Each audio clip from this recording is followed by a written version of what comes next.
Halo semuanya, rekan-rekan Ranah Suci Abadi, kita berjumpa kembali di channel My Novel. Sebelum alur ceritanya dimulai, jangan lupa subscribe dan nyalakan lonceng notifikasinya, agar tidak ketinggalan dengan update episode terbarunya. Jika suka silahkan like dan share, dan komen. Tanpa lama-lama lagi ayo, kita ke alur cerita. First Immortal of the Sword, Chapter 415. Bagaimana tubuh fisik orang ini begitu kuat? Jangan bilang dia sudah mengolah tubuh yang tidak bisa dihancurkan. Hati Feng Yin bergetar. Belati Sekte Seribu Ilusi dapat dengan mudah menembus dan menghancurkan senjata spiritual origin Dao kelas atas. Namun sekarang, Su Yi telah memblokir belatinya. Ini buruk. Aku harus lari. Ketika Su Yi berbalik untuk melihatnya, Feng Yin langsung bergeser, lalu kabur menjadi seberkas cahaya hitam dan melesat ke kejauhan. Bagaimana mungkin Su Yi membiarkannya melarikan diri? Dia menjentikkan jarinya, seolah menjentikkan debu atau memetik bunga. Sepertinya dia sama sekali tidak memasukkan kekuatan ke dalam gerakan itu, namun ketika jarinya menyentuh alam istana asal realem Feng Yin, pembunuh terkuat ketiga di Great Chu gemetar. Kemudian, seluruh tubuhnya meledak dengan keras, menyebarkan pecahan darah dan menanduk masing-masing seukuran sebutir pasir. Potongan-potongan kecil daging melayang ke bumi. Satu jari menghancurkan Feng Yin. Terengah-engah kaget terdengar dari jauh. Beberapa anggota kelompok bahkan tidak melihat bentrokan mereka, tetapi Feng Yin sudah mati. Yang pertama menyerang, Rui Chenjing, adalah pembudidaya penghindaran biji-bijian puncak. Su Yi membunuhnya dengan jentikan jarinya, tetapi bagi para ahli Great Chu, itu tidak terlalu mengejutkan. Tapi sekarang, ketika mereka melihat kekosongan Darmik dan Feng Yin, dua pembudidaya istana asal bangsa, terbunuh dengan satu telapak tangan dan jari. Mudah membayangkan sejauh mana keterkejutan mereka. Bagaimanapun, ini adalah tokoh-tokoh terkenal yang bisa mengendalikan angin dan hujan. Siapa yang mengira bahwa seorang kultivator penghindaran butir muda seperti Su Yi akan menghancurkan mereka semudah semut? Hampir tidak ada waktu berlalu sejak awal bentrokan mereka, tetapi Rui Chenjing, kekosongan Darmik, dan Feng Yin telah terbunuh, sementara Tai Modu terluka parah. Setelah menyaksikan ini, kultivator Great Chu lainnya tidak lagi berani meremehkan Su Yi sedikitpun. Siapakah pemuda itu? Mengapa tidak ada yang memberitahu saya bahwa orang-orang yang menentang surga ini ada di dunia ini? Jangan bilang, apakah dia kerasukan? Tidak, itu tidak mungkin. Bahkan jika yang dimiliki kuat, mereka harus berkultivasi sejak awal. Bagaimana mereka bisa sekuat ini? Nyonya Miao Hua dan sekutunya langsung penuh dengan pertanyaan, dan semua ekspresi mereka penuh dengan kebingungan. Untuk sementara waktu, tidak ada satu orang pun yang berani melanjutkan. Seperti yang dikatakan Su Yi sebelumnya, siapapun yang berani melangkah dalam jarak 100 kaki dari puncak akan mati. Sebelumnya, beberapa dari mereka mungkin menganggap ancamannya sebagai lelucon, tetapi setelah menonton satu demi satu tontonan berdarah, siapa yang berani mengabaikannya? Ling Yunhe dan King Ya, Master dan Magang, masih tidak bisa tenang. Su Yi terlalu kuat, bahkan ketika dia menghadapi musuh puncak Origin Palace Realm, dia bisa menghancurkan mereka dengan kekuatan absolut. Sekarang, Master dan Magang akhirnya mengerti mengapa Su Yi hampir tidak memperhatikan musuh yang mengelilinginya di semua sisi. Hati Yuan Heng membengkak. Kembali ke Zhou besar, dia mendengar cerita tentang kesengsaraan besar yang belum pernah terjadi sebelumnya yang diatasi Su Yi untuk mencapai alam penghindaran butir. Dia pernah mendengar tentang Su Yi seorang diri mengalahkan banyak musuh. Namun, dia belum pernah melihat keagungan ilahi Su Yi untuk dirinya sendiri. Sekarang, dia akhirnya melihatnya dengan kedua matanya sendiri. Dia merasa sangat terguncang sehingga dia bahkan merasakan dorongan untuk menyembahnya. Su Yi, sementara itu, bereaksi seolah-olah dia baru saja memukul beberapa lalat. Dia hanya melihat kembali ke kubah surga, tidak peduli sedikit pun tentang musuh-musuhnya. Kesengsaraan King Wan telah mencapai titik kritis. Saat itulah Nyonya Miao Hua berkata dengan dingin, serang bersama. Begitu dia mengatakan ini, dua pisau seputih salju terbang dari lengan bajunya dan melesat ke udara. Suara mendesing. Suara mendesing. Dua garis tajam putih menari-nari di udara seperti ular, melepaskan energi pembunuh yang menakutkan. Pisau kembar linglong. Mereka adalah satu set harta spiritual origin Dao kuno. Di bawah kendali kultivasi alam bintang gathering Madame Miao Hua, kekuatan mereka tak terbayangkan. Ledakan. Para pembudidaya Great Chu lainnya tahu bahwa jika mereka tidak habis-habisan, mereka tidak memiliki harapan untuk menjatuhkan Su Yi. Jadi, ketika Nyonya Miao Hua memberi perintah, mereka tidak menahan apapun. Ada lebih dari 20 dari mereka untuk memulai. Su Yi telah membunuh 3 dan melukai 1, tetapi hampir 20 tersisa, termasuk 9 ahli istana asal. Semuanya keluar sekaligus. Bagaimana mungkin kekuatan mereka biasa? Api harta karun beredar dan cahaya kabur bersinar, memenuhi langit dan sepenuhnya menerangi area sekitarnya. Pedang terbang, pisau roh, tombak, jimat, teknik magis, segala macam harta dan rahasia seni meledak, seperti air menerobos bendungan, menyelimuti langit dan bumi. Para pembudidaya Great Chu ini kaya raya, dan seni rahasia serta harta karun mereka tidak ada artinya. Lagi pula, mereka berdiri di puncak dunia kultivasi Great Chu, kemampuan dan senjata yang mereka miliki secara alami tidak ada bandingannya dengan yang digunakan oleh para pembudidaya nakal. Gemuruh, harta karun dan seni rahasia yang tak terhitung jumlahnya berkumpul, menyapu ke arah Su Yi. Bahkan langit dan bumi berubah warna, dan langit di sekitarnya berubah menjadi kekacauan. Bahkan Ling Yunhe, seorang ahli Realm Gathering Stars, merasakan seluruh tubuhnya menjadi kaku. Dia merasa tertahan. Dia harus mengakui bahwa, dalam posisi Su Yi, dia tidak akan berani menerima begitu banyak serangan secara langsung. Terutama pisau kembar Linglong Nyonya Miao Hua. Mereka setajam mungkin, dan mereka melengkung melintasi langit dengan keagungan yang menakutkan, seperti pelangi yang menembus matahari. Bahkan saat menghadapi serangan seperti itu, tatapan Su Yi tetap tenang. Bagaimana sebutir beras bisa lebih cemerlang dari cahaya bulan purnama? Su Yi tidak berusaha menghindar. Sebaliknya, dia melangkah maju untuk menghadapi serangan mereka. Saat dia bergerak, tubuhnya menyala dengan cahaya berkabut yang jernih, lapisannya dijiwai dengan pesona dan kekuatan dari 5 elemen. Pada akhirnya, seluruh tubuhnya diselimuti cahaya terang, seolah-olah dia dilapisi emas abadi. Dia telah memanggil kekuatan penuh dan besar dari kultivasi alam penghindaran butir tahap tengahnya. Ledakan, dia berjalan di udara, menyerbu langsung ke seni dan harta karun rahasia yang masuk. Dia tidak sedikit pun khawatir, juga tidak sedikit pun takut. Sebaliknya, dia sangat kuat dan lalim. Bang! Pedang terbang merah menebas Su Yi, menghamburkan hujan cahaya. Suara logam pada logam terdengar, tapi Su Yi tidak rusak sedikit pun. Dia dengan santai mengulurkan tangannya dan meraihnya. Pedang terbang itu penuh dengan spiritualitas yang mendominasi, dan warnanya jernih dan merah menyala. Permukaannya ditutupi tanda awan dan nyala api. Itu luar biasa, tapi di tangan Su Yi, itu seperti serangga yang ditangkap. Bang! Dia mengerahkan kekuatan melalui jari-jarinya, dan pedang itu hancur berkeping-keping.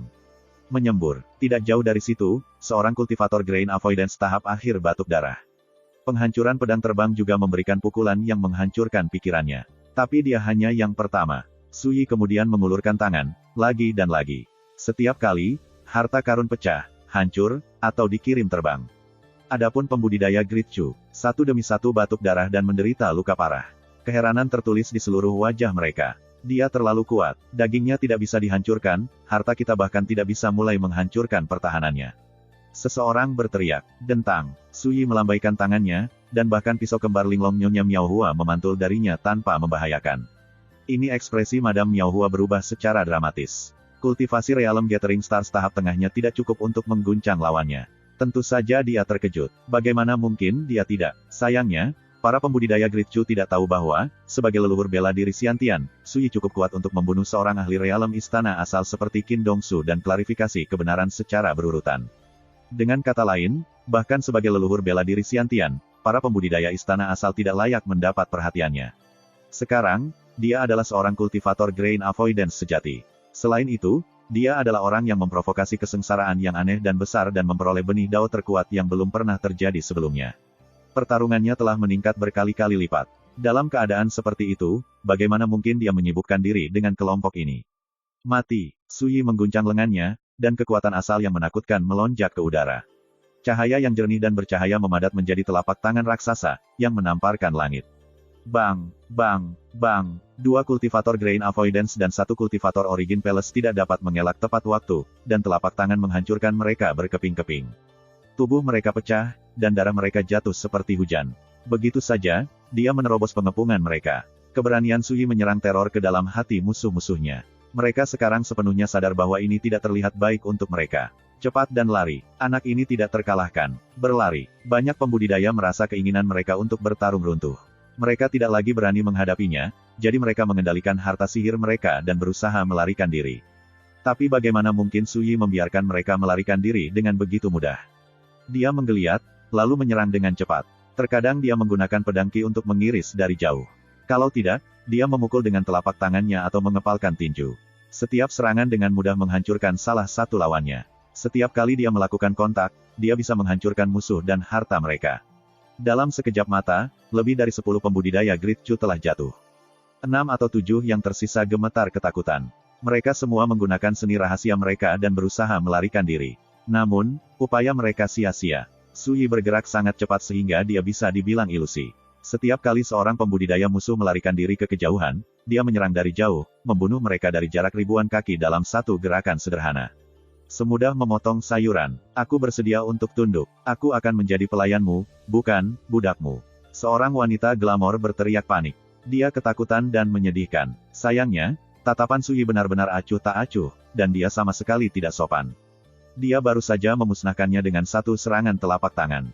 Begitu wanita itu meninggal, hanya Nyonya Miaohua dan tetua yang mulai beruban dengan jubah gelap tinta yang tersisa. Ling Yunhe dan King Ya telah menyaksikan seluruh bentrokan ini dari jauh. Hati mereka bergetar, dan mereka merasakan kedinginan di tangan dan kaki mereka. Sebelumnya, Ling Yunhe ingin menonton pertunjukan itu. Dia penasaran ingin melihat bagaimana Sui mengatasi bencana ini. Sekarang, menyaksikan ahli puncak Great Chu ini jatuh satu demi satu, putus asa seperti anjing tanpa tuan saat Sui membunuh mereka dengan mudah, Ling Yunhe benar-benar kehilangan ketenangannya. Dia tidak bisa tetap tenang sama sekali. Kemampuan Sui terlalu menakutkan. Bahkan seorang ahli di level Ling Yunhe tidak bisa tidak merasakan jantungnya berdebar karena kaget dan ketakutan. Ayo, bajingan, raungan histeris terdengar. Mata sesepuh berjubah gelap yang beruban itu memerah, dan kekuatannya berkobar di sekelilingnya saat dia menggunakan teknik terlarang yang mengorbankan kultivasi penggunanya. Dia mencoba untuk membawa Sui bersamanya. Sayangnya, sebelum dia bisa mencapai Sui menamparkan udara, dan dia meledak seperti mesin kertas, tubuh dan jiwa. Darah mengalir deras seperti air terjun. Sebelumnya, orang tua inilah yang menghina Sui, Yuan Heng, dan King Wan, dengan mengatakan bahwa orang-orang yang merosot bepergian secara berkelompok. Dia benar-benar tidak tahu bagaimana menghargai hidupnya. Sekarang, dia hancur berantakan seperti ayam tanah liat atau anjing porselen, mati di tempat. Apa yang bisa lebih konyol? Sekarang giliranmu. Tatapan dingin dan acuh tak acuh Sui beralih ke Madam Miaohua. Setiap ahli Chu Agung yang mengikutinya ke sini sudah mati. Hanya dia yang tersisa. First Immortal of the Sword, Chapter 416. Guntur kesengsaraan menggelegar, dan kilat yang menyilaukan datang merobohkan. King Wan memotong sosok yang agak menyesal, tetapi auranya setajam pedang yang ditempa dengan baik, dan itu hanya tumbuh lebih kuat dari waktu ke waktu. Tidak perlu mengawasinya, Sui yakin bahwa kesengsaraan metamorfosis ini tidak dapat menghentikan King Wan. Tidak jauh darinya, wajah cantik Nyonya Miaohua pucat pasi dan suram. Dia telah berusaha melarikan diri berkali-kali, hanya untuk Sui yang menghalangi jalannya. Tidak ada jalan keluar dari tanah yang berlumuran darah dan berserakan mayat ini. Dia adalah seorang kultivator Gathering Stars Realm yang perkasa, namun ini telah menghancurkan keinginannya untuk bertarung dan memberinya kejutan yang belum pernah terjadi sebelumnya. Nyonya Miaohua tidak akan pernah menduga bahwa, dengan kultivasi dan kemampuannya, dia sangat menderita di tangan seorang pemuda alam penghindaran butir. Jika kamu membunuhku, kamu juga akan hancur. Tidak ada tempat tersisa untuk lari, jadi Nyonya Miaohua tidak mencoba. Sebaliknya, dia keluar semua. Suaranya dingin, dan matanya yang indah berkobar kebencian. Jadi, mata Sui tidak menunjukkan kebahagiaan maupun kesedihan. Dia tidak sedikit pun khawatir. Sosoknya kabur saat dia menyerang Madam Miaohua dengan maksud untuk menjatuhkan ahli puncak dunia kultivasi Great Chu ini. Namun, Ling Yunhe justru menghalangi jalannya. Rekan Taois, tolong, tetap tanganmu. Bisakah Anda mendengarkan saya? Alis Sui sedikit berkerut. Apakah kamu berbicara atas namanya? Ling Yunhe menggelengkan kepalanya dan menghela nafas. Tidak, rekan Taois, saya hanya khawatir jika Anda membunuh Nyonya Miaohua, Anda akan membawa bencana pada diri Anda sendiri. Dia kemudian menatap langsung ke arah Sui dan berkata, kamu kemungkinan besar tidak mengetahui hal ini, tetapi kakak laki-laki Nyonya Miaohua adalah Li Miaohong. Dia luar biasa berbakat dan diberkati dengan pemahaman yang menakjubkan. Selain itu, di masa mudanya, dia mengalami banyak pertemuan ajaib. 100 tahun yang lalu, pada usia 19 tahun, Li Miaohong sudah menjadi kultivator realem istana asal. Pencapaiannya dalam Dao of the Sabre tidak tertandingi, mereka memanggilnya Raja Pedang nomor 1 dari Great Chu. Dia berhenti, tiba-tiba agak sedih. 80 tahun yang lalu, Bright Rain Daois, seorang kultivator spirit Dao dari salah satu dari 4 sekte Daois besar Xia, sekte Qin Yi Dao, mengunjungi Great Chu. Dia secara pribadi mengundang Li Miaohong untuk bergabung dengan sekte Qin Yi Dao. Li Miaohong sudah berada di peringkat ketiga di antara sesepuh sekte Qin Yi Dao. Mereka memanggilnya Master Taois Miaohong, dan dia memiliki kultivasi alam manifestasi spiritual. Ekspresi Ling Yunhe sudah berubah serius. Rekan Taois, jika Anda membunuh Nyonya Miaohua sekarang, bukankah Anda akan menyinggung Tuan Miaohong Taois yang tidak dapat ditarik kembali? Ekspresi Yuan Heng berubah secara dramatis. Dia tidak akan pernah menduga bahwa saudara laki-laki Nyonya Miaohua ini adalah seorang kultivator spirit Dao. Dia adalah sosok yang menonjol dan berpengaruh bahkan menurut standar Xia besar. Tidak jauh dari sana, Nyonya Miao Hua sudah tenang, terutama ketika dia mendengar Ling Yunhe menggambarkan prestise kakaknya yang luar biasa. Dia merasa seolah-olah dia menemukan sesuatu untuk diandalkan, dan semangatnya bangkit. Sekarang, menghadap Su Yi sekali lagi, ekspresinya mengandung jejak kebanggaan yang tidak bisa disembunyikan. Namun, Nyonya Miao Hua sangat menyadari kesulitannya, jadi dia mengambil kesempatan untuk langsung mengejar. Rekan Taois, jika Anda bersedia untuk tetap tinggal, saya jamin tidak akan mengejar apa yang terjadi di sini hari ini. Bagaimana menurutmu? Ling Yunhe menimpali, tolong, jangan salahkan saya karena ikut campur. Aku hanya tidak tahan melihatmu menjadikan dirimu musuh yang kuat. Su Yi meliriknya. Saya menghargai niat baik Anda, tetapi apalagi seorang kultivator alam manifestasi spiritual belaka, bahkan jika patriark dari Qin Yi Dao Sekte datang sendiri, saya tidak akan khawatir sedikitpun. Setelah mengatakan ini, dia tiba-tiba menekan jarinya ke pedang dan menebas. Ledakan, seberkas pedang Qi terbang di udara, langsung ke madam Miao Hua yang jauh. Cepat dan efisien, Ling Yunhe tidak akan pernah menduga bahwa, bahkan setelah dia menjelaskan risiko dan kerugiannya, Su Yi akan tetap mendominasi. Dia bukan satu-satunya, Nyonya Miao Hua hampir tidak berani mempercayainya. Ketika dia melihat bahwa pedang Qi hampir menimpanya. Bang, kabut berdarah naik di sekelilingnya. Madam Miao Hua mengesampingkan semua pertimbangan lain, menggertakkan giginya, dan menggunakan Blood Escape Art. Dia berubah menjadi bayangan merah dan menembak ke kejauhan. Teknik pelariannya jelas luar biasa, dan dia sangat cepat. Ketika Su Yi melihat ini, matanya bersinar dengan cahaya dingin, dan dia melambaikan lengan bajunya. Pergi, pedang Dewa Abstrus berdentang dan bersenandung, lalu melesat maju, kabur menjadi seberkas cahaya. Itu berkedip, lalu menghilang. Kau bajingan sialan, tunggu saja sampai aku melihat saudaraku. Aku pasti akan membuatnya membakarmu menjadi abu. Saat dia melarikan diri, wajah Nyonya Miao Hua dipenuhi kegilaan. Seni melarikan diri yang baru saja dia gunakan mengharuskannya untuk membakar fondasi dan esensi darahnya. Itu merusak vitalitasnya setiap kali dia menggunakannya, dan jika dia ingin sembuh total, dia bisa melupakan melakukan hal lain selama 1 dekade. Dia tidak akan menggunakan kemampuan ini kecuali hidupnya benar-benar dalam bahaya. Tiba-tiba, seberkas cahaya yang mengalir muncul dalam jangkauan akal ilahinya. Sebelum dia bisa bereaksi, aura ancaman yang berpotensi fatal dan akan datang menyapu dirinya. Pedang spiritual. Saat itulah Nyonya Miao Hua akhirnya melihat sifat sebenarnya dari seberkas cahaya, itu adalah pedang spiritual yang memancarkan pancaran cahaya ilahi yang jernih. Itu luar biasa cepat, dan itu menyusulnya dalam sekejap mata. Minggir, Nyonya Miao Hua menjerit dan melambaikan tangannya.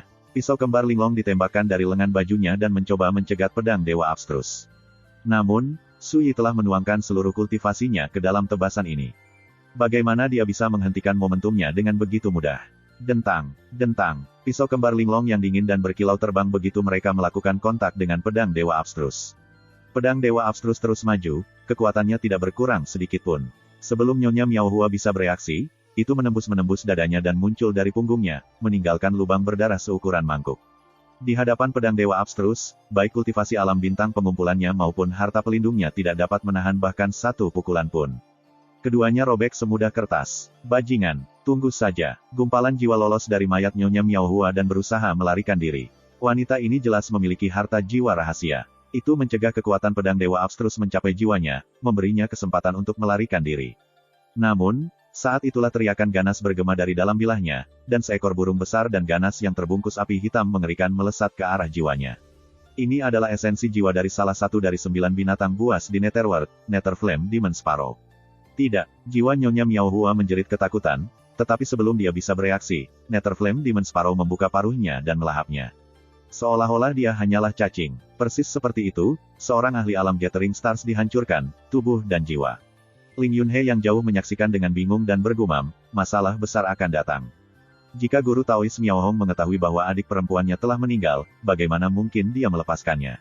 Seberapa parah konsekuensi dari kultivator spirit Dao yang menargetkan Anda? Hari ini, seluruh kelompok ahli dari berbagai faksi kultivasi Great Chu telah tewas di atas Billowing Sky River.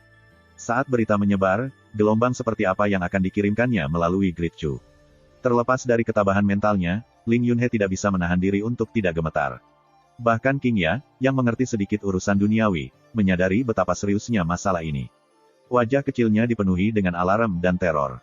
Jangan bilang orang ini benar-benar tidak takut pada apapun.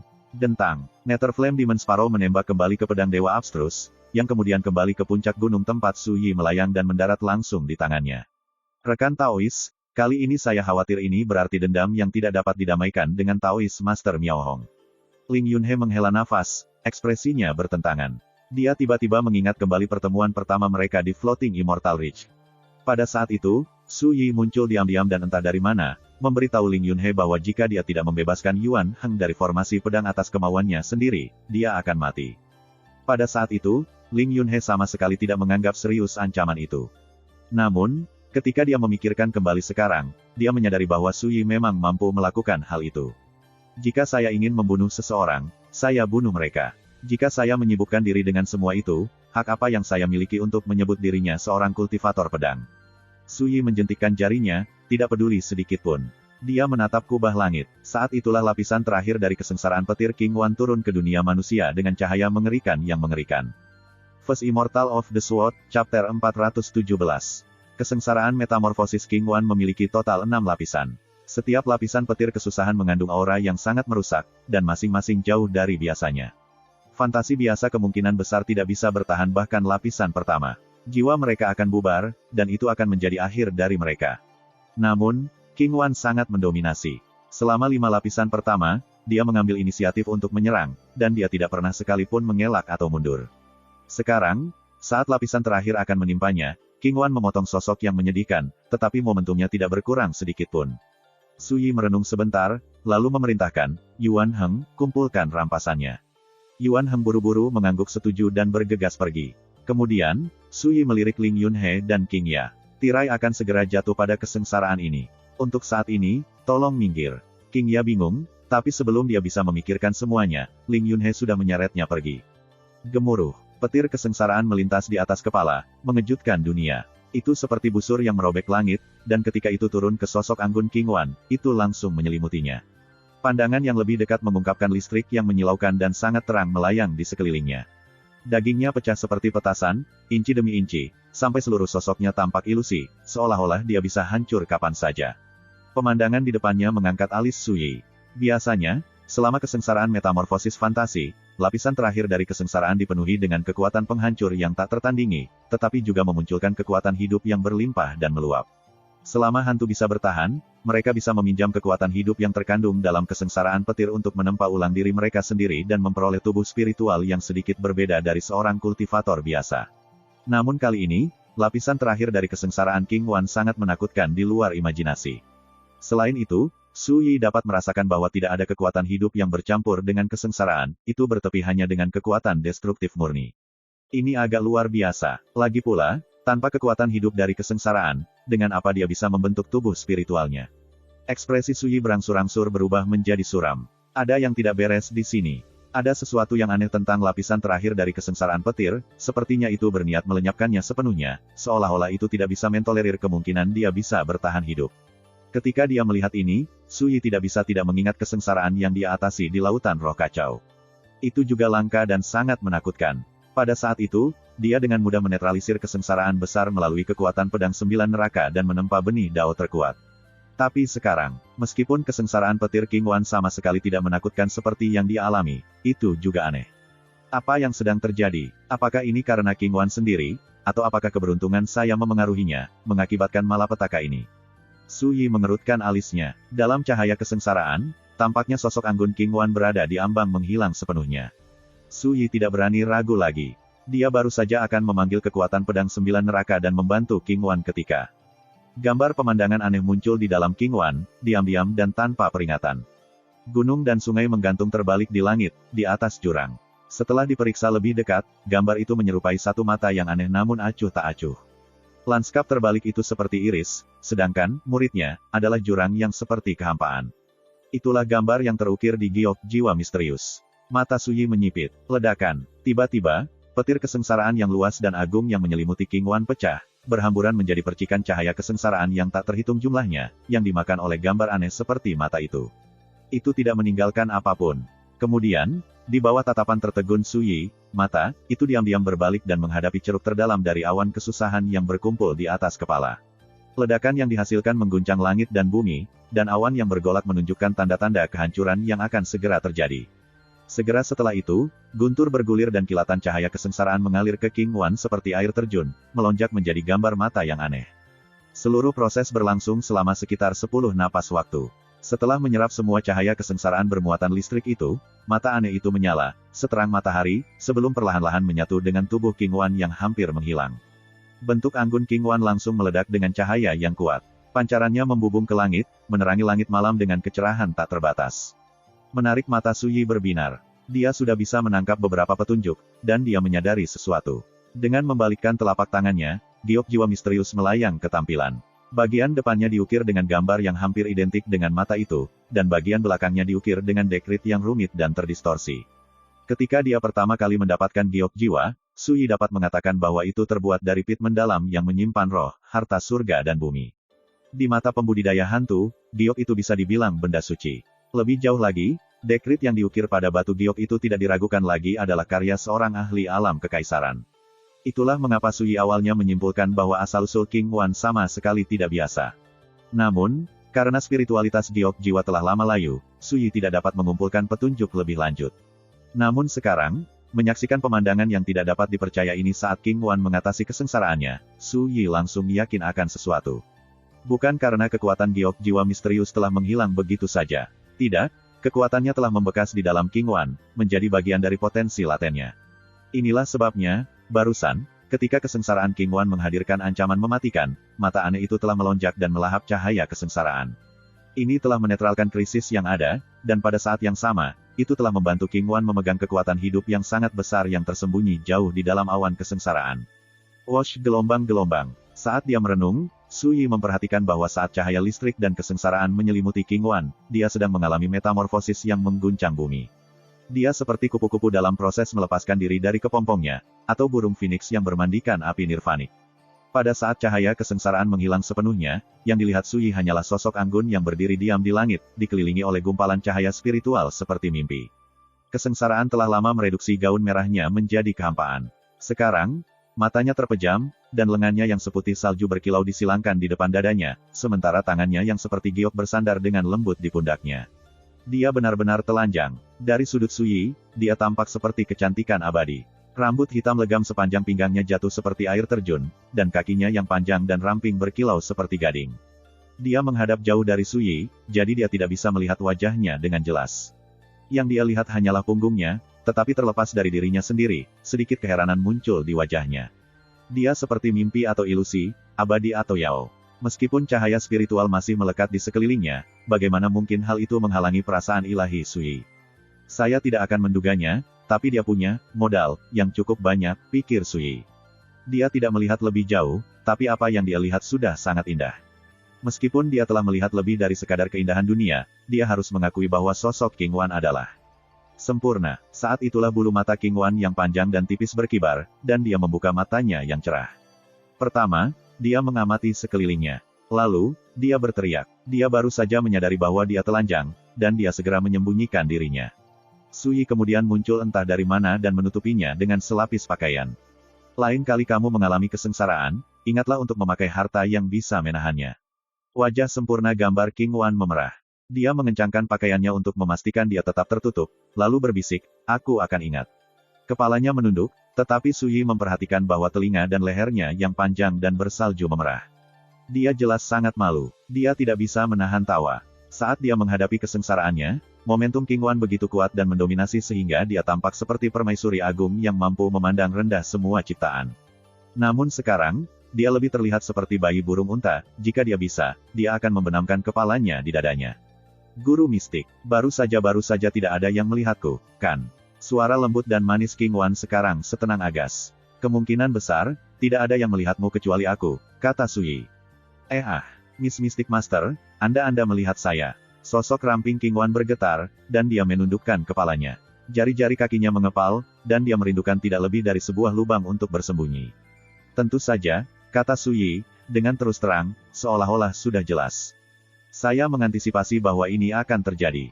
Kalau tidak, mengapa saya menyuruh orang lain pergi lebih awal? Dan mengapa saya harus menyiapkan pakaian baru untuk Anda? Wajah kecil King Wan sangat merah, sepertinya dia akan meledak. Baru sekarang dia menyadari bahwa Su Yi telah mengantisipasi bahwa berhasil mengatasi kesengsaraannya mungkin membuatnya tanpa seutas benang pun untuk menutupi dirinya. Su Yi merasa sangat sulit untuk menghubungkan anak rusa yang terkejut dan pemalu dengan wanita yang baru saja dia lihat mengatasi kesengsaraan kilatnya. Perbedaannya sangat besar. Tapi kemudian, Perbedaan seperti ini bukanlah hal yang buruk. Siapa yang bisa menebak betapa bangga dan agungnya wanita muda yang lemah lembut dan pemalu ini ketika dia serius? Cepat, berpakaian. Ada yang ingin kutanyakan padamu. Saat Suyi berbicara, dia sudah dalam perjalanan kembali ke puncak. Tak lama kemudian, King Wan muncul di hadapannya dengan jubah biru panjang berlengan lebar. Ini adalah pakaian Suyi sendiri, dan itu jelas terlalu besar untuk King Wan, tapi ini hanya memberinya pesona dan kelucuan tambahan. Guru mistik, terima kasih telah bertindak sebagai pelindung dharma saya. Berkat Anda, saya mengatasi kesengsaraan saya dan membuktikan dao saya. King Wan membungkuk, rasa terima kasih di seluruh wajah kecilnya. Aku tidak banyak membantu sama sekali, kata Suyi, melambaikan terima kasihnya. Bangun, katakan padaku, apakah kamu ingat sesuatu dari kehidupan masa lalumu? King Wan berpikir keras, dan setelah beberapa saat, dia berkata, beberapa gambar baru telah muncul di dalam jiwaku, tetapi tidak jelas, dan ketika aku mencoba dan memeriksanya lebih dekat, aku tidak dapat merasakannya dengan benar. Suyi berpikir sejenak, lalu berkata, itu pertanda baik. Jika tidak ada yang lain, itu menunjukkan bahwa saat kultivasi Anda meningkat, ingatan Anda akan kembali. King Wan berbisik, Tuan Mistik, saya sama sekali tidak tertarik dengan ingatan kehidupan masa lalu saya. Selama aku bisa tetap di sisimu aku akan puas. King Wan telah mengatakan hal serupa lebih dari sekali. Tetap saja, mendengarnya sekarang, Suyi tersentuh, dan dia tidak bisa menahan senyum. Baru kemudian dia bertanya, lalu apakah kamu tahu bahwa ada kekuatan misterius yang tertanam di dalam tubuhmu? Dia kemudian mengeluarkan giok jiwa misterius yang pernah dia tempati. Jejaknya kemungkinan besar berasal dari batu giok jiwa ini. Sebelumnya, saat Anda mengalami kesengsaraan, Suyi berbagi penemuan dan deduksinya dengan King Wan, satu persatu. Dia berharap melakukan hal itu dapat membangkitkan sebagian dari ingatan King Wan. Sayangnya, saat dia selesai, King Wan masih menatapnya dengan tatapan kosong. Jelas dia sama sekali tidak bereaksi terhadap kata-katanya. Suyi hanya bisa menyerah untuk saat ini.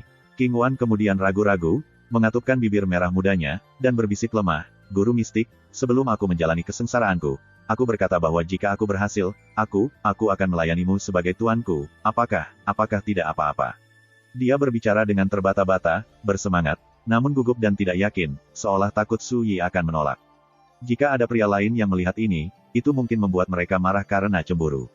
Bagaimanapun, ini adalah wanita muda yang benar-benar cantik. Temperamen, penampilan, dan tingkah lakunya semuanya unik dan tak tertandingi. Biasanya, pria akan mengagumi dan mengejar seseorang seperti dia. Siapa yang pernah melihat kecantikan tak tertandingi dari generasinya mengambil inisiatif untuk mengakui seorang pria sebagai tuannya? Dan dia bahkan tampak takut dia menolak untuk menerimanya sebagai pelayannya. Bahkan Suyi sendiri tertegun. Setelah jeda singkat, dia tidak bisa menahan tawa. Aku mengatakannya sebelumnya, bukan. Itu hanya sebuah judul. Panggil aku apapun yang menyenangkanmu. King Wan langsung bersemangat, dan matanya yang indah berbinar gembira. Kalau begitu Mystic Master, mulai sekarang, kamu adalah masterku. Suyi berpikir sejenak, lalu berkata, jangan terlalu bersemangat. Ke depan, Anda harus mematuhi perintah saya, dan Anda tidak boleh menggunakan nama saya untuk melakukan urusan Anda. Apakah kamu mengerti? Dia mengangguk dengan tegas. Saya mengerti. Suyi menambahkan, meskipun kamu melihatku sebagai tuanmu, aku tentu saja tidak akan benar-benar memerintahmu atau memperlakukanmu seperti seorang pelayan. Lagi pula, ketika saya masuk ke Spirit Dao, kita harus terlibat dalam kultivasi ganda dan memahami Grand Dao bersama. Memperlakukanmu sebagai pelayan tidak adil bagimu. Ketika dia mengemukakan kultivasi ganda, tubuh halus King Wan menegang, dan wajahnya memerah. Dia sangat pemalu. Jelas bahwa dia belum menyesuaikan diri dengan cara alami dan langsung di mana Suyi membahas topik yang memalukan tersebut. Tiba-tiba, mereka mendengar langkah kaki, dan Yuan Heng melesat ke arah mereka. Tuan, saya sudah mengumpulkan semua rampasan. Yuan Heng pertama kali berbalik, mengepalkan tinjunya, dan melapor ke Suyi. Kemudian, dia menghadap King Wan dan membungkuk memberi salam. Kamu telah membuang bentuk halusmu dan melangkah ke Origin Dao. Selamat, Nona King Wan. King Wan tertegun. Kemudian, dia berkata dengan tergesa-gesa, terima kasih. Tak lama kemudian, Ling Yunhe dan King Ya kembali, dan masing-masing memberi selamat kepada King Wan juga. Segera terlihat jelas bahwa King Wan tidak terbiasa berinteraksi dengan siapapun kecuali Suyi. Ini karena kepribadiannya. Kembali ke labu pemelihara jiwa untuk saat ini. Suyi menggelengkan kepalanya. King Wan langsung menghela nafas lega, kabur menjadi seberkas cahaya spiritual, dan menghilang ke dalam labu. Meskipun dia memalsukan tubuh aslinya, dalam beberapa hal, itu masih berbeda dari darah dan daging biasa. Miliknya adalah tubuh spiritual yang telah mengalami metamorfosis, jadi dia masih bisa menyembunyikan dirinya di dalam labu pemelihara jiwa. King Ya langsung iri. Aku ingin kakak perempuan pembudidaya hantu yang cantik menemaniku juga. Dengan begitu, jika aku bosan, aku bisa mengobrol dengannya, dan saat aku senang, kita bisa makan buah persik dan minum bersama. Ling Yunhe langsung bingung. Su Yi, bagaimanapun, menghela nafas pada dirinya sendiri, dan dia merasa agak aneh. Bukan hanya penampilannya, bahkan tingkah laku dan sikapnya mirip dengan ketika King Tang masih muda. Ling Yunhe berbalik ke arah Su Yi dan mengepalkan tinjunya. Rekan Taois, muridku dan aku berencana untuk melanjutkan ke Great Xia dari sini. Mungkinkah Anda bersedia bepergian bersama kami? Su Yi baru saja akan menjawab ketika dia tiba-tiba merasakan sesuatu dan menatap ke kejauhan. Praktis secara bersamaan, suara dengungan aneh menyapu mereka seperti gelombang pasang, yang berasal dari langit malam yang jauh. First Immortal of the Sword, Chapter 418. Pedang berdengung menyebar seperti air pasang. Segera, mereka bergema di seluruh bentangan langit dan bumi ini. Sosok tinggi tegak seperti pohon pinus melaju dari jauh, berdiri di atas bilah pedang Dao yang berapi-api. Bilahnya adalah sumber dengungan itu. Pendatang baru ini mengenakan jubah berwarna giok dan topi bertepi tinggi. Dia memiliki ciri-ciri yang tampan, dan jubahnya berkibar di sekelilingnya saat pedangnya membawanya melewati langit, membuatnya tampak gagah dan tidak terkendali. Mata Ling Yunhe sedikit menyipit. Pendatang baru ini terlihat cukup muda, tetapi dia memiliki kultivasi Origin Palace Realm. Itu saja tidak berarti banyak, inti dari masalah ini adalah bahwa aura yang memancar dari pemuda itu begitu terang-terangan kuat bahkan Realm bintang pengumpul Ling Yunhe merasa tertekan. Tidak mungkin orang ini biasa saja, pikir Ling Yunhe. Suara mendesing. Pemuda berjubah giok berhenti dan berdiri di langit 100 kaki jauhnya. Matanya berbinar seperti bintang saat dia mengalihkan pandangannya ke puncak gunung, lalu tertawa dan menoleh ke arah Su Yi dan rekan-rekannya. Jadi, Nyonya Miaohua dan pengikutnya semuanya sudah mati. Saya membayangkan itu ada hubungannya dengan Anda, rekan Daois. Su Yi meliriknya. Apa hubungannya denganmu? Nada suaranya sama sekali tidak sopan. Namun, pemuda berjubah giok itu tidak memikirkannya. Sebaliknya, dia tertawa. Sekarang setelah kamu menyebutkannya, itu sebenarnya ada hubungannya dengan aku yang masih kecil. Nyonya Miaohua memimpin rombongan ke Billowing Sky River untuk menangani saya. Siapa yang mengira mereka akan mati sebelum mendapat kesempatan? Dia berkata dengan sedih, dunia benar-benar tidak dapat diprediksi. Hati Ling Yunhe bergetar. Rekan Taois, bolehkah saya meminta nama Anda yang terhormat? King Ya juga tampak penasaran. Dia melihat sendiri pesta Nyonya Miaohua, dia membawa lebih dari 20 pembudidaya Origin Dao. Itu benar-benar barisan kelas 1 bahkan menurut standar Great Chu. Siapa yang mengira bahwa target mereka yang sebenarnya adalah seorang pemuda di alam istana asal? Gu Changning menangkupkan tinjunya. Orang yang rendah hati ini adalah Gu Changning. Saya seorang kecil, sosok yang tidak dikenal, tidak ada yang istimewa. Hanya saja, belum lama ini, saya secara tidak sengaja menyinggung Nyonya Miaohua.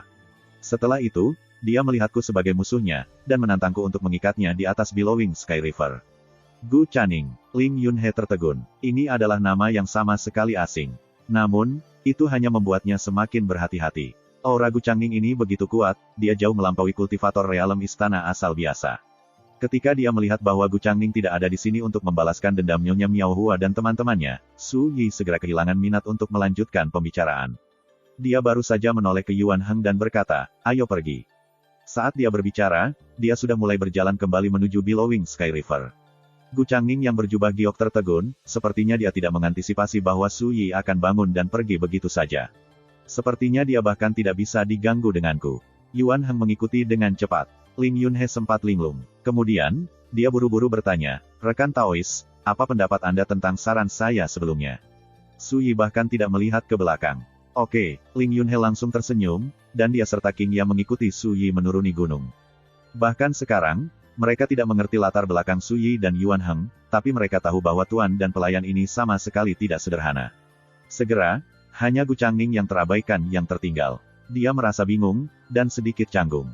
Setelah beberapa saat, dia menggosok rahang bawahnya dan bergumam, siapa yang bisa mengantisipasi ini? Saya mungkin gagal menangkap wanita itu, Nyonya Miaohua, tapi saya bertemu dengan kelompok yang agak aneh tidak, saya harus mengenal orang-orang ini lebih baik bagaimanapun caranya. Dengan itu, pedang Dao yang berapi-api di bawah kakinya berdengung, membawanya menuruni gunung mengikuti Su Yi. Di Billowing Sky River, Su Yi dan kawan-kawan baru saja kembali ke perahu tenda hitam ketika Gu Changning menaiki pedang terbangnya.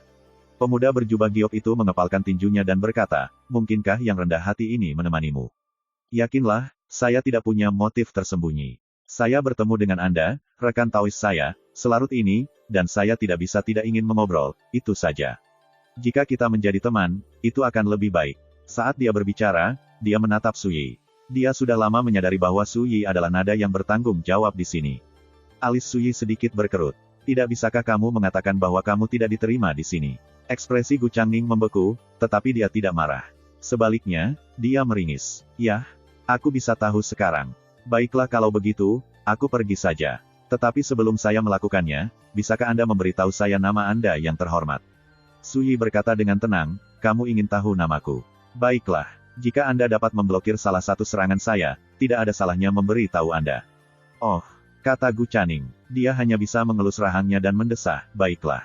Maafkan saya karena melebih-lebihkan diri saya sendiri, tetapi saya harus sombong sekali ini saja. Rekan Taois, tolong beritahu saya. Meskipun dia mengatakan ini, wajahnya dipenuhi rasa percaya diri. Ini adalah kebanggaan, benar-benar ditekan. Ling Yunhe dan King Ya saling melirik, ekspresi mereka aneh. Jika Gu Changning tahu pemuda Grain Avoidance berdiri di hadapannya sebenarnya cukup kuat untuk dengan mudah memusnahkan para ahli Realm Gathering Stars, apakah dia masih berani menerima tantangan ini? Yuan Heng tersenyum. Analisis diri orang ini benar-benar akurat. Apa ini? Jika tidak melebih-lebihkan dirinya sendiri. Gu Changning memperhatikan reaksi mereka yang tidak biasa, dan dia merasa agak aneh, tetapi dia tidak mengingatnya. Dia secara alami punya alasan untuk kepercayaan dirinya.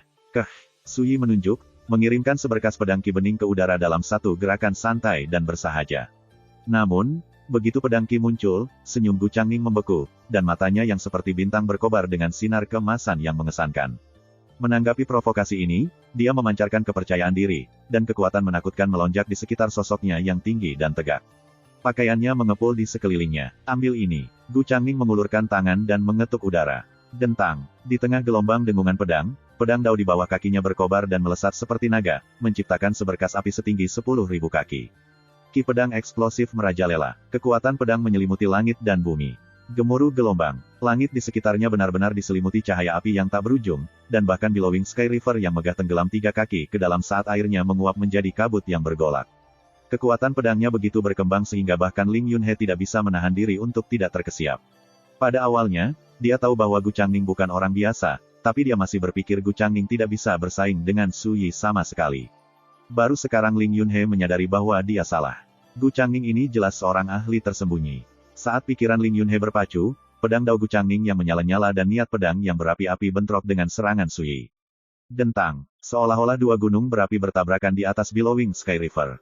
Ki pedang yang mengerikan dan arus udara yang bergejolak melonjak ke cakrawala, lalu menyebar, menyapu lebih dari 1000 kaki dan menimbulkan gelombang pasang yang berbahaya. Di tengah gejolak, cahaya berkabut, pedang dao yang menyala-nyala bergetar hebat dan meraung seolah kesakitan. Gu Changning tampaknya juga menerima pukulan berat. Dia tiba-tiba terhuyung-huyung di udara, seolah mabuk. Pada akhirnya, dia tidak tahan lagi, dan dia terhuyung mundur. Dia hanya mundur satu langkah kecil, tetapi ini tampak seperti kejutan besar, ekspresinya berkedip-kedip tidak menentu, dan matanya melebar dengan keheranan dan kebingungan yang tak terselubung. Sepertinya dia tidak berani percaya tebasan seperti ini bisa memaksanya mundur. Orang itu sangat kuat, seru King Ya dari perahu tenda. Ling Yunhe mengangguk, dan gelombang mengalir di hatinya. Gu Changning ini benar-benar kuat. Dia adalah seorang kultivator muda origin Palace Realm, namun kekuatan dao pedangnya sedemikian rupa sehingga dia bahkan lebih kuat dari Madame Miao Hua, seorang ahli Realm Gathering Stars. Dia bahkan harus mengakui pada dirinya sendiri, jika itu aku harus menggunakan kekuatan penuhku untuk menetralkan serangan seperti itu. Yuan Heng secara alami memperhatikan ini juga, dan dia tidak lagi menganggap enteng Gu Changning. Dia memblokir pedang guru, itu berarti dia benar-benar luar biasa. Namun, keterkejutan mereka hanya membuat Gu Changning merasa lebih buruk. Dan di sini dia yakin bisa dengan mudah memblokir serangan Su Yi. Siapa sangka, Su Yi bisa memaksanya mundur menggunakan jarinya sebagai pedang. Su Yi juga tampak terkejut, dan sepertinya dia menyadari sesuatu. Sekarang, ketika dia melihat Gu Changning yang jauh, ada cahaya aneh di matanya. Aku benar-benar melebih-lebihkan diriku sendiri. Gu Changning menghela nafas, lalu langsung mengakuinya. Selama bentrokan mereka, dia memang berada di urutan kedua. Nama saya Su Yi, dan saya dari Zhou Agung. Apapun yang mungkin dikatakan Su Yi tentang dia, Gu Changning memang memblokir serangannya. Dia secara alami tidak akan kembali pada kata-katanya. Zhou Agung, Su Yi, Ling Yunhe dan King Ya saling melirik.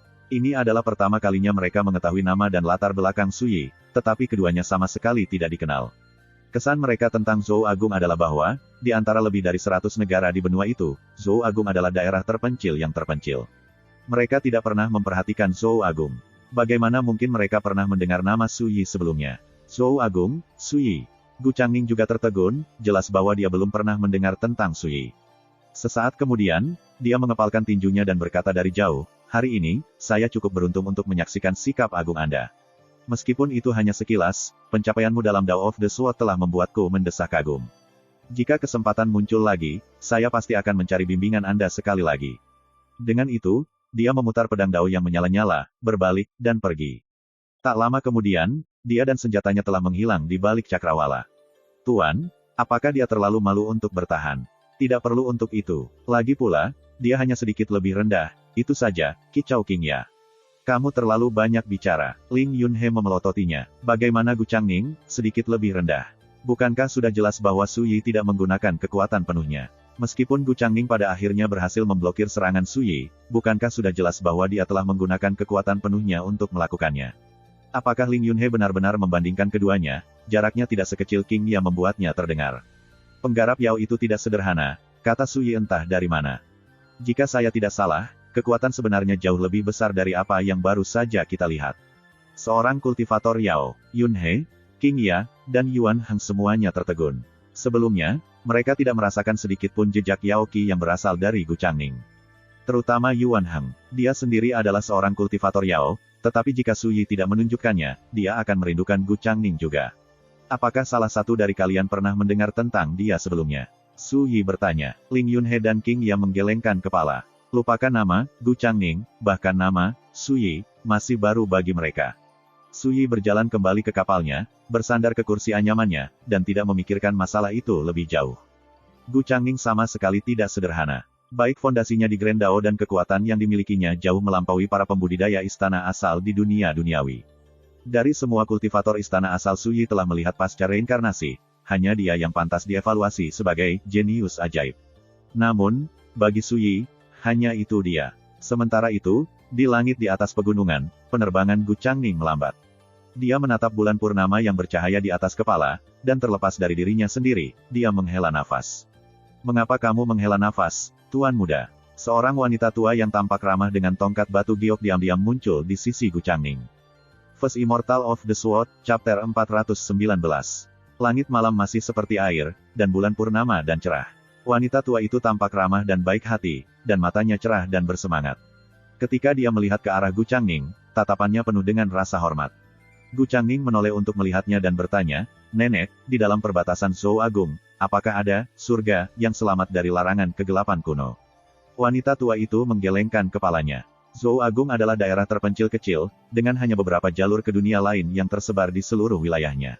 Namun, 30.000 tahun yang lalu, itu adalah rumah bagi ortodoksi Buddhis yang sangat kuat. "Ortodoksi Buddhis yang mana?" "Taman Meditasi Prajna," kata wanita tua itu tanpa berpikir sejenak. 30.000 tahun yang lalu, Zhou Agung, Wei, Qin, dan sekitar selusin negara lainnya adalah bagian dari perbatasan barat daya benua Azure. Banyak faksi kultivator Yao dan hantu, serta dukun, tersebar di seluruh wilayahnya. Kehadiran Taman Meditasi Prajna lah yang membuat mereka tetap terkendali. Sebenarnya, Taman Meditasi Prajna adalah ortodoksi teratas dari perbatasan barat daya, serta faksi kelas 1 menurut standar benua Azure secara keseluruhan. Namun, ketika kekuatan larangan kegelapan kuno turun, Taman Meditasi Prajna menderita kerugian besar. Pada akhirnya, mereka tidak punya pilihan selain mundur dari benua Azure, melanjutkan ke tempat yang tidak diketahui, dan mencari perlindungan di antara bintang-bintang. Wanita tua itu menghela nafas. Semua ini adalah gosip lama, sama tidak relevannya dengan wijen tua dan biji-bijian basi. "Mengapa mengungkitnya, Tuan Muda?" "Baru saja, seorang pemuda bernama Su Yi dan aku berselisih." Gu Changning dengan cepat menjelaskan apa yang terjadi. Wajah wanita tua itu penuh dengan keterkejutan. "Jika itu benar seperti yang kamu katakan, asal-muasal Su Yi tidak mungkin biasa. Dia sangat menyadari betapa luar biasanya fondasi Tuan Muda di Grand Dao. Bahkan 30.000 tahun yang lalu, di era ketika banyak ortodoksi besar hidup berdampingan, dia akan menjadi seorang jenius yang menonjol dari generasi muda. Namun seseorang dengan santai menggunakan jari mereka sebagai pedang dan memaksanya mundur. Tentu saja dia terkejut. Bagaimana mungkin dia tidak? Aku juga tidak mengerti. Dari mana Su Yi ini berasal? Saya belum pernah mendengar tentang orang seperti itu," kata Gu Changning sambil tertawa pahit. Wanita tua itu berpikir sejenak, lalu berkata, "Tuan Muda, jika Anda bertanya kepada saya, ini sebenarnya sangat biasa. Jangan lupa, hanya dalam beberapa bulan, tirai di Majelis Dharma Teras Anggrek Sia Agung akan terbuka. Peristiwa besar ini telah lama menarik perhatian para pembudidaya di seluruh dunia. Aku bahkan tidak perlu berpikir untuk mengetahui bahwa, ketika kompetisi dimulai, perkasa, mempesona, jenius, dan monster yang tak terhitung jumlahnya akan berpartisipasi.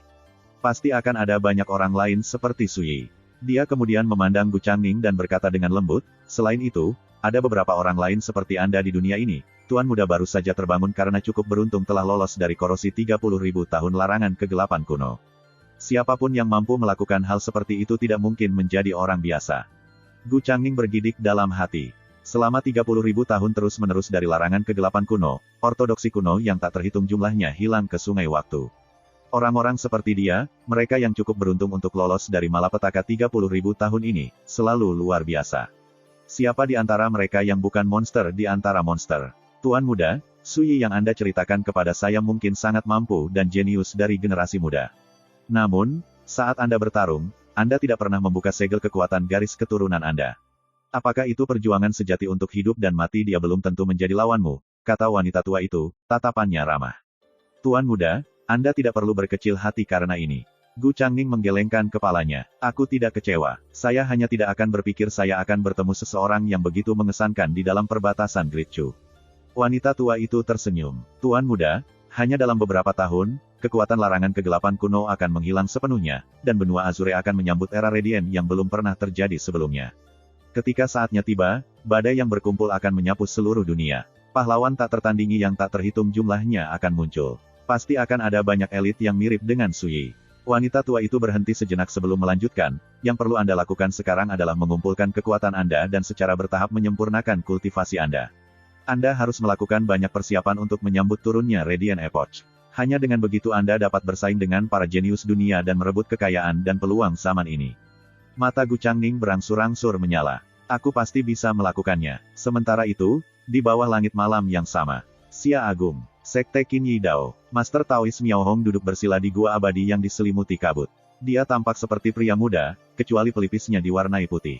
Jubah Taoisnya memiliki pola angin dan api, dan dia tampak memiliki kekuatan yang cukup untuk menaklukkan gunung dan sungai. Dia merasakan jimat di tangannya. Itu saat ini sedang terbakar, dan nyalanya menguraikan serangkaian gambar. Adegan yang digambarkan semuanya adalah Madame Miao Hua dan teman-temannya sekarat di tangan Suyi. Ketika dia melihat pedang dewa musuh Suyi menyerang di udara dan menembus tubuh Madame Miao Hua, Master Taois Miao Hong merasakan sakit yang mengoyak hatinya, dan wajahnya pucat pasi. Selanjutnya, dia melihat gumpalan esensi jiwa Netherflame Demon Sparrow muncul dan melahap jiwa Nyonya Miao Hua saat dia berusaha melarikan diri. Master Taois Miao Hong merasa seolah-olah semuanya menjadi gelap di sekelilingnya, dan dia tidak bisa lagi menahan amarah dan kesedihannya. Dia mengeluarkan raungan binatang yang rendah, dan auranya melonjak secara eksplosif. Waktu yang lama berlalu sebelum dia secara bertahap menjadi tenang. Namun, ekspresinya sedingin es dan sangat menyeramkan. Adik perempuan, pergilah ke dunia berikutnya dengan damai. Kakakmu akan membalaskan dendam ini untukmu. Nada suaranya tenang, namun muram dan muram. Jimat di tangannya terbakar abis, dan gambar-gambar itu menghilang. Namun, Guru Taois Miao Hong dengan jelas mengingat penampilan Suyi, serta penampilan semua orang yang hadir. Pelayan, Master Taois Miao Hong menarik napas dalam-dalam, lalu menggunakan indera ketuhanannya untuk mengukir penampilan Suyi, Yuan Heng, Ling Yunhe, dan King Ya menjadi slip batu giok. Penatua, apa perintahmu? Seorang pelayan tua bergegas masuk. Ambil slip giok ini dan selidiki asal-usul keempat orang ini. Tatapan Daois Master Miao Hong acuh tak acuh saat dia melemparkan slip itu. Sebuah perahu tenda hitam melayang di bawah billowing Sky River. Suyi bersandar di kursi anyamannya, beristirahat dengan mata terpejam. Yuan Heng, bagaimanapun, sedang mengobrol dengan Ling Yunhe dan King Ya, dan suasananya tampak harmonis. Apakah itu berarti bahwa banyak ahli yang sama mengesankannya dengan Gu Changning pasti akan muncul di pertemuan Dharma Teras Anggrek yang akan datang? Yuan Heng hanya bisa bertanya. Memang, Ling Yunhe mengangguk. Yuan Heng tidak bisa menahan perasaan emosional. Sebelumnya, ketika mereka membahas Gu Changning, Ling Yunhe menyebutkan bahwa banyak orang lain seperti dia telah muncul di seluruh benua misterius, dengan asal yang tidak diketahui, namun sangat kuat. Beberapa dari mereka mewarisi warisan ortodoksi kuno. Yang lain memperoleh nasib baik yang menantang surga yang cukup untuk mengubah nasib mereka, sementara yang lain masih dirasuki. Masing-masing memiliki pertemuan kebetulan mereka sendiri, dan baik yayasan maupun kultivasi mereka jauh melampaui yang ada di dunia duniawi. Ling Yunhe bahkan menawarkan dua contoh. Salah satunya adalah seorang pemuda berjubah abu-abu bernama Zheng Pu. Sebulan yang lalu, di Lagu Agung, dia tidak mengandalkan apapun kecuali kedua tinjunya untuk berjuang masuk ke Sekte Taois Huayang, faksi Taois teratas Lagu Agung.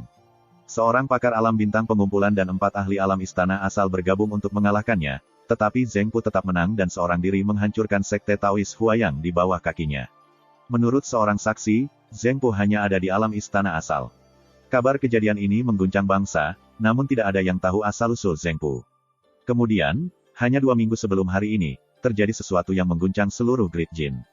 3 sekte terkuat dari Great Jin bergabung untuk mencari peluang di dalam ilusori Moon Blood Pool yang berbahaya. Di sana, mereka bertemu dengan seorang gadis yang menyebut dirinya Qi Jiansu.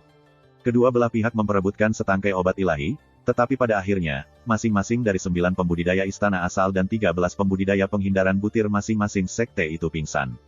Bagian yang paling kejam adalah setelah mengalahkan mereka, Qi Jiansu menelanjangi mereka dan menggantung mereka di pohon pinus yang menjulang tinggi, ketelanjangan mereka terlihat oleh semua orang. Pertempuran ini tidak hanya mempermalukan 3 sekte terhebat Jin Agung. Akibat kejadian ini, nama Qi Jiansu bergema di seluruh dunia. Rupanya, dia masih muda, dan dia hanya berada di puncak alam penghindaran butir. Sama seperti Zheng Pu, tidak ada yang tahu dari mana asalnya. Setelah mempelajari ini dan membandingkannya dengan Gu Changning, Yuan Heng terheran-heran. Ini hanyalah contoh yang diketahui Ling Yunhe, tetapi ada lebih dari 100 negara di benua Azure. Pasti tidak ada kekurangan monster tak dikenal yang mirip dengan Qi Jiansu, Zheng Pu, dan Gu Changning. Selain itu, menurut Ling Yunhe, tidak akan ada kekurangan orang lain seperti mereka di majelis Dharma Teras Anggreksia yang akan datang. Yuan Heng hanya bisa melirik Su Yi, hanya untuk menemukan bahwa dia masih berbaring di sana, mata tertutup dan pura-pura tidur. Dia tidak bereaksi sama sekali, sepertinya dia sama sekali tidak tertarik. Dan di sini Yuan Heng ingin meminta pendapat Su Yi. Ketika dia melihat ini, dia tidak bisa menahan perasaan malu. Para jenius yang mengerikan itu memang mengejutkan, tetapi dibandingkan dengan guru, apa artinya? Ketika dia memikirkannya dalam istilah itu, hati Yuan Heng membengkak karena bangga, dan keterkejutan awalnya memudar.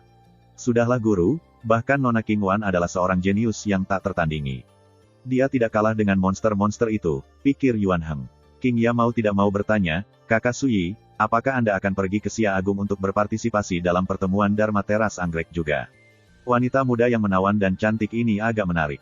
Dia baru saja bertemu Su Yi, namun dia sudah mengubah cara dia memanggilnya, dan gelar pilihannya membuat mereka tampak cukup dekat. Tentu saja, ini karena ketidaktahuannya tentang urusan duniawi dan kenaifannya yang tidak terpengaruh.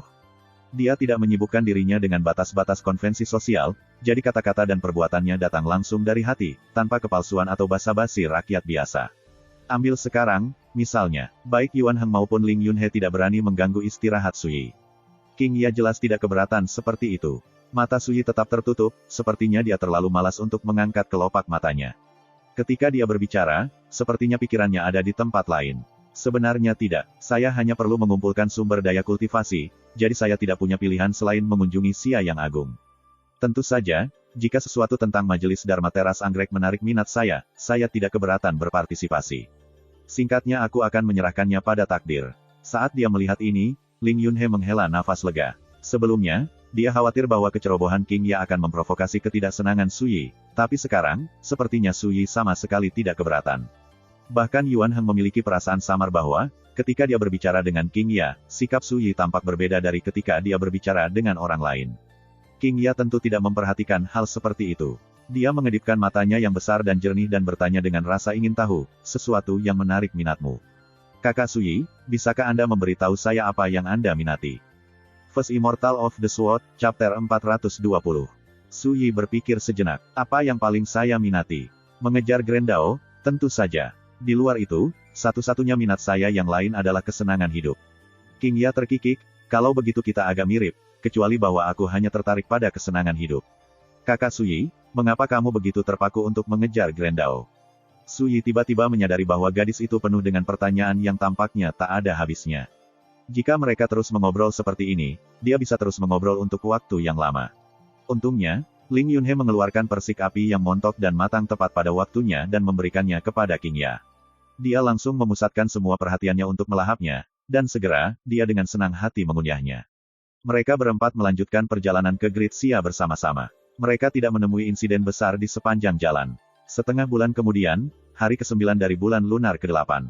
Sekitar tengah hari, Ling Yunhe menunjuk ke pegunungan yang berbukit-bukit dan berkata, Rekan Taois, setelah kita melewati Cloud Piton Mountains, kita akan memasuki Great Xia.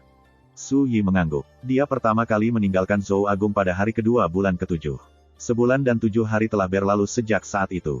Hanya ketika dia memikirkan kembali perjalanannya, Su Yi sepenuhnya menyadari betapa jauhnya jarak antara Zhou Agung dan Xia Agung. Rumor mengatakan bahwa Great Xia adalah jantung benua. Ini rumah bagi harta alam dan pahlawan termasyhur, dan wilayahnya terbentang 30.000 mil. Ini memiliki lebih dari 100 faksi pembudidaya. Mereka mengatakan itu adalah negara kultivasi, meskipun saya tidak tahu apakah itu benar. Wajah Yuan Heng dipenuhi kerinduan. Tentu saja itu benar, kata Ling Yunhe. Pilih faksi kultivasi apapun dari Xia besar secara acak, dan itu bisa mendominasi hampir semua negara lain di benua ini. Dan masing-masing dari 4 ortodoksi tingkat puncak Xia besar memiliki kultivator spirit Dao di tempat tinggal. Setiap menara di atas benua Azure, dan fondasinya sangat kuat hingga ekstrim. Su Yi dan Yuan Heng telah mengetahui bahwa apa yang disebut 4 ortodoksi besar dari Xia besar adalah Fulcrum of Heaven Sword Sect, Qinyi Dao Sect, Cloudski Divine Palace, dan Maha Temple.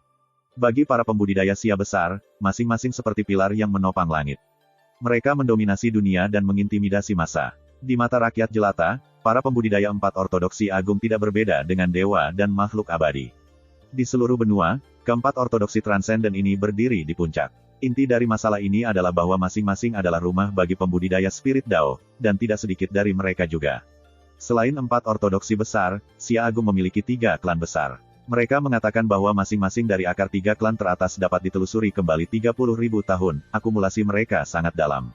Ling Yunhe menghela nafas. Namun, otoritas tertinggi di Great Xia masih milik keluarga kekaisaran. Kaisar saat ini cerdas dan lihai, sosok yang legendaris. Dia menjadi kultivator spirit Dao bertahun-tahun yang lalu, dan mereka mengatakan kultivasinya sangat luar biasa. Ketika dia mendengar ini, hati Yuan Heng bergejolak dengan emosi, tetapi Su Yi tidak menganggap semua ini sedikit pun aneh. Jika keluarga kekaisaran Xia besar tidak kuat, bagaimana mungkin bisa menekan 4 ortodoksi besar? Pada akhirnya, otoritas kaisar dari Xia besar sudah cukup untuk mengendalikan dunia duniawi, tetapi tanpa kekuatan pribadi, dia hanya menjadi boneka bagi faksi kultivasi. Saat mereka berbicara, kelompok itu mencapai wilayah udara di atas Cloud Piton Mountains. Gunung-gunung naik dan turun, memanjang jauh ke kejauhan. Itu adalah pemandangan yang luar biasa. Kemanapun mereka memandang, mereka melihat mata air, sungai, dan bebatuan berbentuk aneh. Pegunungan Cloud Piton bertetangga dengan perbatasan selatan Great Xia. Di masa lalu, Yao merajalela di sini, termasuk tidak ada kekurangan Raja Yao yang perkasa. Setiap gunung terakhir berbahaya, kata Ling Yunhe, kata-kata mengalir keluar darinya. Namun, pegunungan menghasilkan banyak barang.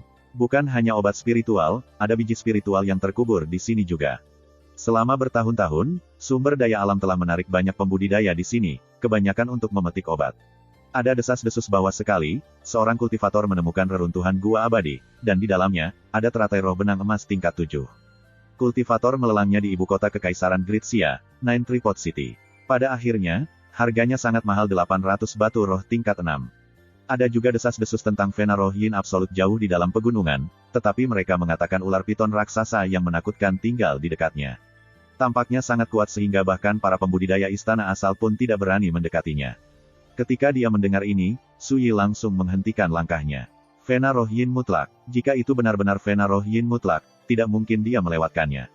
Itu hanya rumor, itu saja, kata Ling Yunhe. Su Yi berpikir sejenak. Akan saya periksa. Kemudian kita akan tahu apakah itu benar atau tidak. Dia kemudian berdiri di langit, mengalihkan pandangannya ke pegunungan luas di bawah, dan menarik napas dalam-dalam.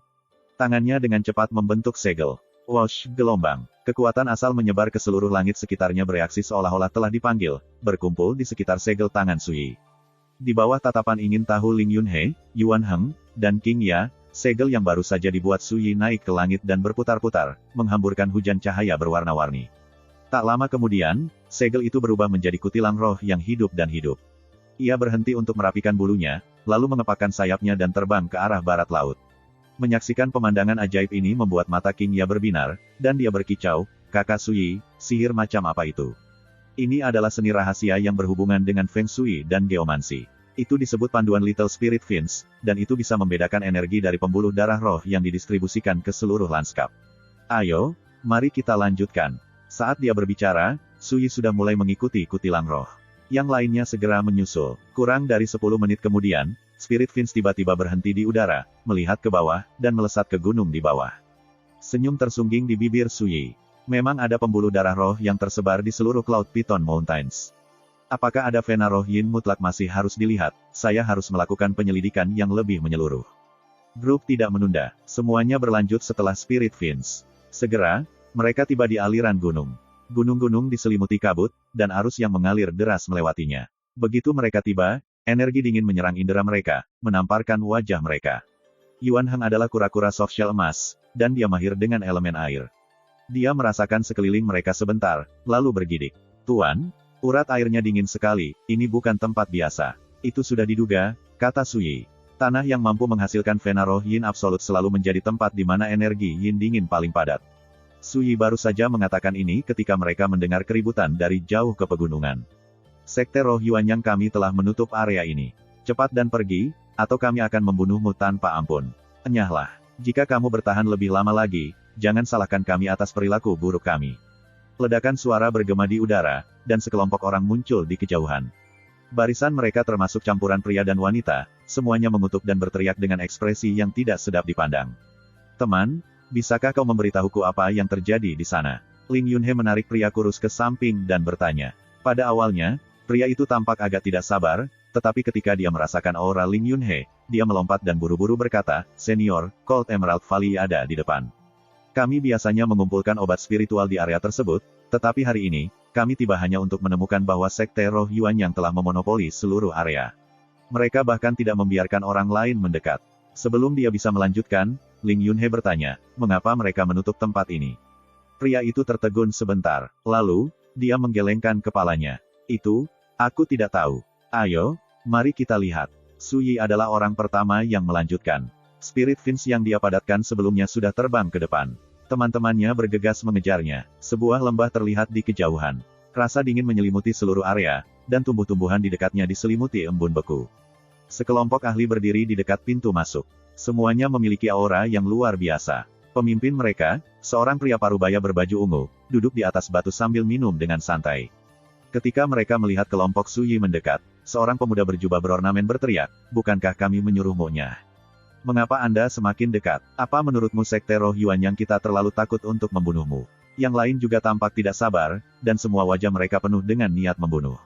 Betapa anehnya, mereka jelas sangat menyadari bahwa Sekte Roh Yuan yang kami memiliki bisnis di sini. Kenapa mereka di sini? Bukankah mereka tidak takut mati? Seorang pria parubaya berjubah ungu duduk di atas batu menghela nafas dan meletakkan kendi anggurnya. Dia melirik kelompok Suyi, tetapi ketika dia melihat Ling Yunhe, dia tertegun. Kemudian, dia berdiri, mengepalkan tinjunya, dan membungkuk dengan panik. Saya Li Huaibiao dari Sekte Roh Yuanyang. Salam, Senior. Saat dia berbicara, keringat dingin bercucuran di dahinya, dan jantungnya berdegup kencang di dadanya. Ini adalah ahli alam Gathering Stars. Anggota terkuat dari Sekte Roh Yuanyang, para tetua tinggi, hanyalah pakar alam pengumpul bintang. Yang lain awalnya tidak sabar, tetapi ketika mereka melihat ini, mereka segera berhenti memarahi kelompok Suyi. Mereka kaget. Ini apa yang terjadi? Ling Yunhe berkata tanpa ekspresi, Sekte Roh Yuan yang Anda cukup bergengsi. Apakah Anda berencana untuk membuat kami, Scrum, juga? Pria parubaya berjubah ungu itu buru-buru berkata, kesalahpahaman. Ini semua hanya satu kesalahpahaman besar. Murid-murid kami buta, tolong, maafkan kami. Para pemuda menyadari bahwa ini tidak terlihat bagus, dan mereka semua terdiam seperti jangkrik di musim dingin. Ling Yunhe melirik Suyi. Ketika dia melihat bahwa Suyi sepertinya tidak berniat melanjutkan masalah ini, dia berkata, lupakan saja. Orang bodoh bebas dari dosa. Biarkan kami lewat. Pria parubaya berjubah ungu menghela nafas lega, tetapi dia tidak bisa menahan perasaan stres. Senior, aku tidak akan berbohong padamu. Sekte Roh Yuanyang kami saat ini sedang mengejar pertemuan kebetulan di dalam lembah. Master Sekte memerintahkan kami untuk berjaga di sini, kita tidak membiarkan siapapun mendekat. Bisakah Anda kembali lagi di lain hari? Ini Ling Yunhe melirik Suyi. Ini melibatkan seluruh faksi pembudidaya, jika mereka menerobos masuk, kemungkinan besar akan menimbulkan masalah. Ling Yunhe tidak takut, tapi dia ingin mendengar niat Suyi sebelum dia melakukan apapun. Suyi berkata dengan tenang, tanah ini tidak memiliki pemilik, dan semua orang bebas masuk.